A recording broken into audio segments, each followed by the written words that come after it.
Bukit Brown is not abandoned, not completely.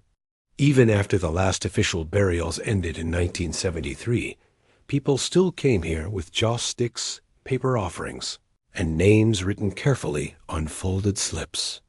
But in 2012, during documentation work near an old slope, volunteers noticed something strange.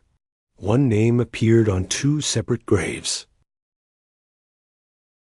Opened in 1922, Bukit Brown became one of Singapore's most important Chinese burial grounds.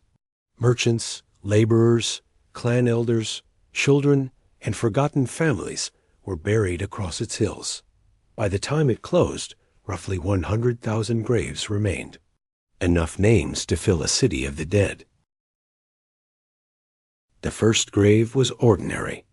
A man buried in the late 1930s. The second was not. Same surname, same given name, same ancestral village.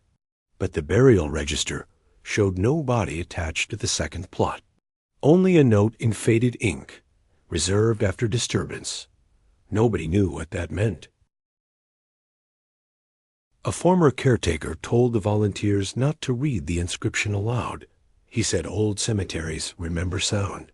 Names spoken after sunset are not heard by the living alone.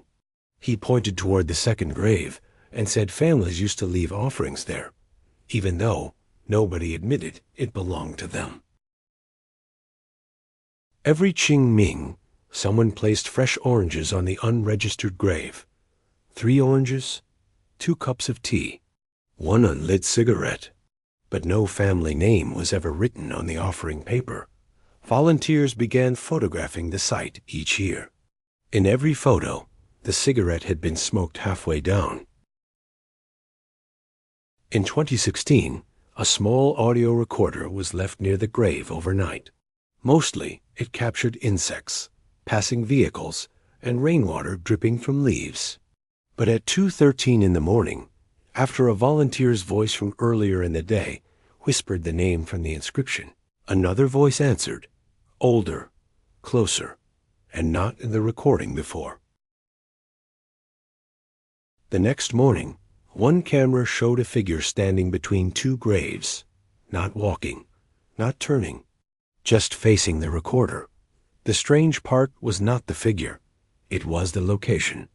That section had no footpath, only a steep drop thick with roots, broken stone, and thorny undergrowth. Today, Bukit Brown is still visited by descendants, historians, and people who believe some places should not be disturbed. The duplicate name was never explained. The offerings still appear. And according to one volunteer, the inscription on the second grave is becoming clearer each year, as if the stone is remembering who it belongs to.